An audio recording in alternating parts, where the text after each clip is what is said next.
Right doctor Yunus এটা notice receive করবে। এখানে কেস করেছি ইন্টারন্যাশনাল ক্রিমিনাল কোর্টে। এখন আমরা লয়ারের কনসাল্ট নিয়ে আমরা এই কাজগুলো। এবার আন্তর্জাতিক আদালতের মামলায় ফেঁসে গেলেন ডক্টর মোহাম্মদ ইউনূস। বাংলাদেশে অবৈধভাবে ক্ষমতা দখল করায় আন্তর্জাতিক কোর্টে মামলা দেওয়া হয়েছে তার বিরুদ্ধে। যে কোনো সময় আন্তর্জাতিক চাপে বাংলাদেশ থেকে পালাতে পারে ডক্টর মোহাম্মদ ইউনূস। এদিকে অযোগ্য উপদেষ্টাদের নিয়ে চিন্তিত বিভিন্ন রাজনৈতিক মহল। একজন আরেকজনের পদত্যাগ চাইলেই তো আর রাজনীতি করা সম্ভব নয়। এই উপদেষ্টারা তো শুধু উস্কানিমূলক কথাবার্তা বলা ছাড়া আর কিছুই জানে না। আওয়ামী লীগের রাজনীতিও এখন আওয়ামী লীগের টাকায় চলে, বিএনপির রাজনীতিও এখন আওয়ামী লীগের টাকায় চলে। খুনিদের বিচার হচ্ছে। 8 মাস পেরিয়ে যাচ্ছে, এখন পর্যন্ত তারা যৌক্তিক কোনো কিছু জনগণের সামনে উপস্থাপন করতে পারে নাই। কিছু বাচ্চা উপদেষ্টার চেহারা কালো হয়ে যায়। বিএনপির অপরাধটা কি ভাই? বিএনপি তো অন্তর্বর্তীকালীন সরকারকে সহযোগিতা করছে। ছাত্রদল, যুবদল, স্বেচ্ছাসেবক দলের হাজার হাজার নেতা কর্মীকে পুলিশ পাখির মতো গুলি করে হত্যা করেছে।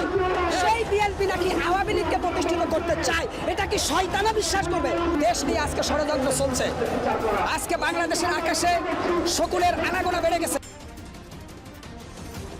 অন্যদিকে গণ অধিকার পরিষদের সভাপতি ভিপি নূর এক সাক্ষাৎকারে জানায়, বিএনপি তার স্থানীয় নেতাকর্মীদের সামাল দিতে না পারলে নির্বাচনের কথা কেন মুখে আনে?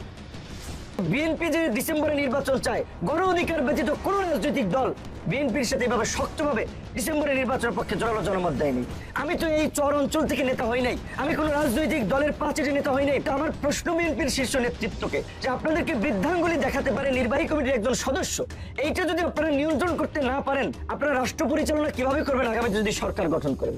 একজন হাসান মামুনকে যদি আপনারা নিয়ন্ত্রণ করতে না পারেন, গতকালকে চরবিশ্বাস ইউনিয়নে যেই ঘটনাটি ভুলভাবে এসেছে যে বিএনপির অফিসে নাকি ভাঙচুর চালানো হয়েছে, হামলা হয়েছে। দেখেন আপনারা এখানে জাতীয় মিডিয়ার দেশের মানুষ, বিএনপির অফিস এই আমলে ভাঙচুর করবে এমন লোক বাংলাদেশে আছে? বিএনপির অফিস ভাঙচুর করবে?